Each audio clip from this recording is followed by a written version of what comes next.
আয়ারল্যান্ডের সাথে টেস্ট নিয়ে দর্শক আগ্রহে ফাটা পড়ারই কথা ছিল, কিন্তু এই সিরিজটা বাংলাদেশের ইতিহাসের জন্যই বিশেষ কিছু। আগামীকালই দেশের ইতিহাসের প্রথম ক্রিকেটার হিসেবে নিজের ১০০তম টেস্ট খেলতে নামবেন মুশফিকুর রহিম।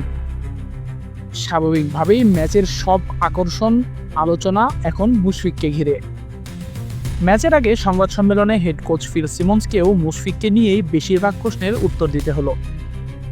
খুব কাছ থেকে শিষ্যকে দেখার সুবাদে সিমন্স জানান, শুধু এই মাইল ফলকটাই নয়, ১৫০ টেস্ট খেলার যে ক্ষুধাটা খুব দরকার সেটা মুশফিকের আছে। মুশফিকের সমসাময়িক বাংলাদেশের হয়ে টেস্ট অভিষেক হয়েছিল আরও বেশ কজন কিংবদন্তিতুল্য ক্রিকেটারেরও, কিন্তু তারা কেউ ১০০ টেস্টের কাছাকাছিও আসতে পারেননি। মুশফিক পেরেছেন। টোটকাটাও হয়তো সবারই জানা।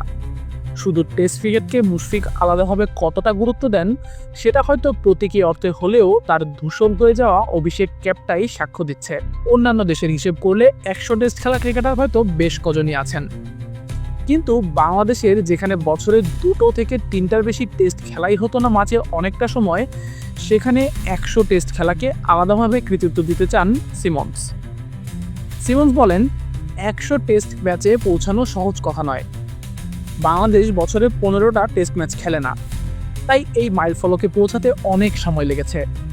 এটা আমাদের উপলব্ধি করা উচিত। ৩৮ বছর বয়সে উপমহাদেশের বেশিরভাগ ক্রিকেটারেরই শেষের শুরু দেখার কথা, কিন্তু মুশফিকের মধ্যে এখনও আরও দীর্ঘদিন ধূসর ক্যাপটা মাথায় পড়ার স্পৃহা দেখেন সিমন্স। সিমন্স বলেন, তার মধ্যে এখনও সেই ইচ্ছা, সেই ক্ষুধা আছে, যা ১৫০ টেস্ট খেলা খেলোয়াড়দের মধ্যেই দেখা যায়।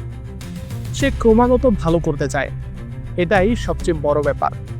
নিজেকে আরও উন্নত করার মনোভাবই তাকে এখানে নিয়ে এসেছে।